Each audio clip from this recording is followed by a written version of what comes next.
kailangan natin mag-moisturize. Gagamitin natin itong Nivea Soft. Importante na nag-moisturize tayo ng skin para maganda yung lapat ng makeup.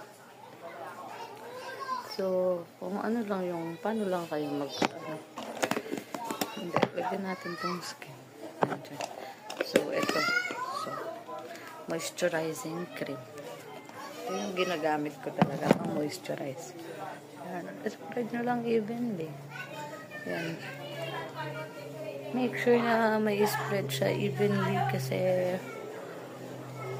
pangit naman yung lapat kapag after matuyo, mag-aanyo luminosity tayo, UV shield. Pang ano naman to, pang sunscreen.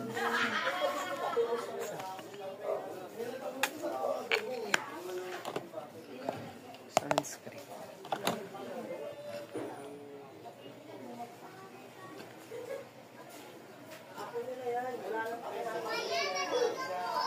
Ito, depende sa mga sinusuot mong damit.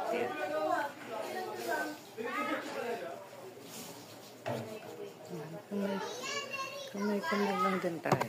Kasi puti naman siya.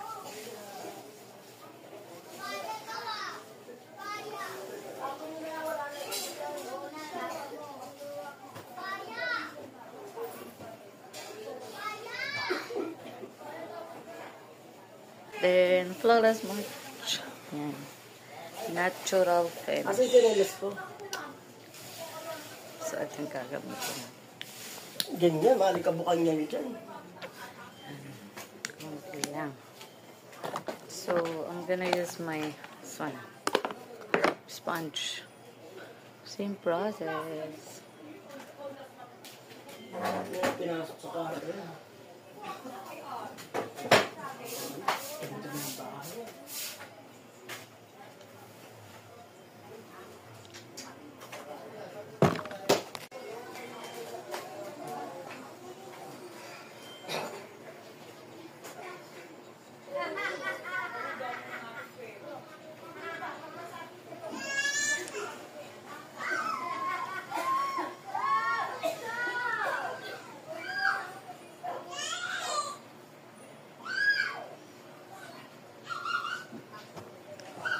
Then we're gonna use this liquid foundation. May SPF 30 din siya. So, pump lang. Yan, ganyan lang. And then, dito lang din natin siya ilalagay. Nagbigay na sa akin si Ali, tsaka yung balance ni Linden Bituka, 100.